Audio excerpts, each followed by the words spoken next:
배우 람이라는 짧은 단역이지만 강렬한 카리스마로 대중을 압도하는 열연을 보여주었고 실제 모습 그대로를 보여주는 것 같은 리얼 연기의 대명사로 불리면서 독보적인 배우로서 입지를 다져오고 있습니다. 1975년생으로 올해 나이 45세, 서울예술대학교 연극과 출신으로 30세 늦은 나이 2005년 영화 친절한 금자씨로 데뷔하였습니다. 첫 영화 작품이었지만 교도소에서 강렬한 장면으로 많은 주목을 받게 되었고 특색 있는 얼굴로 수많은 작품에서 명품 조연 연기를 펼쳐주었습니다. 특히 람이란 이름을 알리게 된 첫 예능 프로 라디오 스타에서 재치있는 입담을 선사해주면서 주목을 받게 되었는데요. 2013년 막대먹은 영애씨 시즌 12 시간 또라이 라과장 캐릭터를 맛깔나게 소화하며 점점 주목을 받기 시작했으며 이후 예능 라디오 스타와 진짜 사나이 여군 특집편에 출연하며 대중에게 잘 알려지기 시작하였습니다. 현재까지 레전드 출연자로 이름을 남기고 있으며 이를 계기로 진짜 사나이 여군편에 출연하게 되면서 배우 입지를 쌓는 계기가 되기도 했습니다. 그녀 작품으로는 2013년 막대먹은 영애씨 라과장 캐릭터, 2015년 응답하라 1988에서 쌍문동 아줌마으로 열연하였는데요. 람이라는 특히 자연스러운 애드리브의 대가답게 각종 작품에서 자신만의 독보적인 애드리브를 보여주면서 감독님이 더해봐요, 더 없어요 할 만큼 단역임에도 강렬한 인상을 주는 장면 등이 많다고 합니다.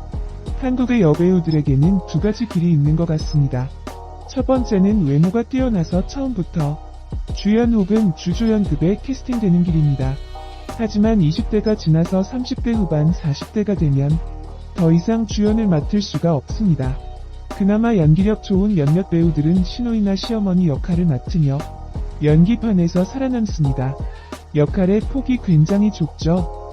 두 번째는 외모가 별로여서 처음부터 단역을 맡으면서 성장하는 경우입니다. 이 경우에도 결혼하고 아이를 낳는 30대나 나이가 어중간한 40대의 대부분이 그만두게 됩니다. 이런 난관을 뚫고 단역에서 점차 비중이 큰 역할을 맡는 사람은 별로 많지 않은데 람이란이 그 중에 한 명이죠. 사실 여자 캐릭터의 다양화를 위해서는 맨 먼저 시나리오상 다양한 여자 캐릭터가 등장해야 하는데 남자 관객들은 예쁜 여배우들에게만 눈길이 끌리고 여자 관객들은 멋진 남배우들에게만 흥미를 가지기에 그런 독특한 여자 캐릭터들이 등장하기 힘든 것이 현실이죠. 단역 혹은 약간 알려진 조연 배우 역할을 하던 람이라는 뮤지컬 드라큘라를 하다가 현재의 남편 김진구를 만나게 됩니다. 당시 드라큘라의 주인공이 신성우였고 김진구는 바로 신성우의 매니저였었죠. 람이란 연습실에서 자주 마주치며 친구처럼 지내다가 어느 순간 정신을 차리고 보니 내가 결혼식장에 들어가고 있더라. 남편 김진구는 현재 다른 일을 하고 있는데 어쨌든 신성우가 인연의 끈을 만들어준 셈이네요. 그렇게 친구처럼 지내던 람이란과 배우자 김진구는 2003년 결혼식을 올립니다. 둘 사이에 자녀로는 아들과 딸이 있습니다. 그런데 람이란이 무수히 많은 역할을 했지만 비중이 작았기에 벌이가 시원찮았고 남편 김진구 역시 돈을 별로 벌지 못합니다. 그래서 람이란 가족은 결혼 초기에 친정이나 시댁의 더부살이로 살게 됩니다. 결혼 7년차 2009년에는 시댁에서 살다가 친정으로 쫓겨날 위기에 처합니다. 람이란이 2009년에만도 영화 거북이 달린다, 펜트하우스 코끼리, 박쥐 등의 3작품과 드라마 신데렐라맨을 찍었는데 돈이 그렇게 없었다니 좀 충격이네요. 람이란 시댁에 얹혀 살 때 시댁 식구들이 무슨 사업을 하게 되었다.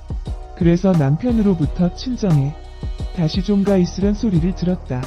즉, 김진구가 돈을 모을 때까지만 아내를 친정에 보내려고 했던 거죠. 그런데 람이란의 생각은 달랐습니다. 힘들어도 남편과 함께 있어야 한다고 생각했다.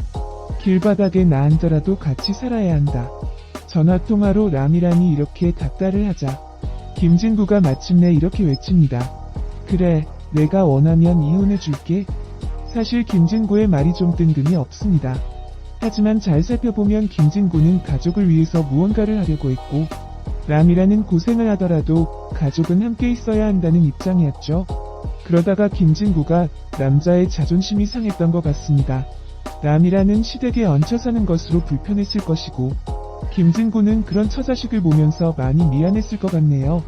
어쨌든 그렇게 이혼 위기를 잘 넘기고 지금은 집을 구해서 시댁, 친정으로부터 독립해서 살고 있다고 하니 다행입니다. 그런데 나중에 독립하고 난 뒤에 라미란이 사고를 한번 칩니다. 1일 밤 방송된 풍문으로 들었쇼 이하 풍문쇼에서 이상민은 풍문기자단에게 라미란 이혼을 할 뻔한 적이 있느냐? 고 물었습니다. 이에 한 기자는 맞다. 라미란의 남편이 집을 비운 적이 있었는데 김진구, 남자 혼자 침대에서 자고 있고 애는 다른 곳에 있었다. 방에는 술병이니 뭐니 난장판을 해놨다. 누구냐고 물어봐야 하는데 자길래 조용히 문 닫고 나왔다. 밖에서 누굴까 생각했다. 어떻게 된 일인지 몰라서 나도 나갔다. 집에 부인 라미란은 없고 웬 낯선 남자 혼자 잠을 자고 있었다는 충격적인 이야기입니다. 김진구, 동생도 함께 있었는데 나도 충격받고 동생도 말도 못했다. 아무 생각도 안 나고 헤어져야 하는 건지 싶었다. 한참 울었다. 땅 치면서 내가 왜 이러고 살아야 하나 싶었다. 라미란 같이 공연했던 동생이다. 오랜만에 같이 공연했던 동료 5명을 만났다. 같이 술자리 했는데 나는 아이가 있으니까 우리 집에 가서 한 잔 더 하자고 했다. 술자리가 길어질 줄 몰랐다. 나는 아침에 연습 나가야 되는데 다른 애들 깨우기 못해서 그냥 갔다. 내가 나올 때 3명 있었다. 애를 유치원에 보내주고 가라고 말하고 나갔다. 동생들 모두 우리 신랑을 다 안다. 깨웠으면 형님이라고 하면서 인사했을 텐데 남편이 충격에 나간 거다. 내가 바보도 아니고 바람피는 사람을 데리고 왔겠나? 남편이 충격이 컸나 보다라. 아무리 설명해도 안 믿었다. 그 뒤로 내가 6개월을 술도 안 먹고 일찍 들어가고 근신했다. 당시 남편 김진구의 충격은 컸지만 어쨌든 오해가 풀려서 다행입니다. 이렇게 라미라는 해프닝도 벌이면서 남편과 오손도손 잘 살고 있습니다. 하편, 과거 2014년 로맨스가 더 필요해에 함께 출연했던 에릭남과 라미란의 기습 뽀뽀로 화제가 되기도 했습니다.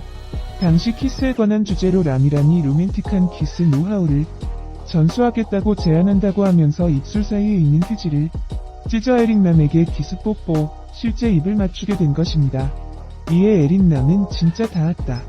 이러면 어떡하느냐고 크게 당황하는 장면이 전파를 타게 되면서 시청자들의 분노를 사게 되었습니다. 당시 시청자들은 에릭남 성추행 당했다면서 남자라서 그냥 넘어가면 안 된다. 여자였다면 난리 났겠다. 라는 반응을 보였는데요. 아마 라미라는 더 재밌는 예능을 보여주기 위해 이런 무모한 행동을 한 것으로 생각되었습니다. 하지만 아무리 예능이라고 해도 상대방을 기분 나쁘게 하는 예능이나 그 선을 넘는 예능은 보는 이들의 마음까지 다치게 하지 않을까라는 생각이 들기도 합니다. 2014년 당시에만 해도 이런 성적인 예능이 크게 부각되지 않아 그냥 넘어간 것 같지만 최근 예능에서 이런 돌발 행동은 아무래도 크게 문제가 되지 않았을까 싶은데요. 시기를 떠나 이런 자극적인 행동은 한 번 더 생각하고 신중해야 하지 않을까 하는 개인적인 생각입니다. 다만 여배우로서 명품 조연이라는 타이틀을 따고 수입이 넉넉하게 될 때까지는 아직 길이 먼 것 같네요. 배우 라미라는 짧은 단역이지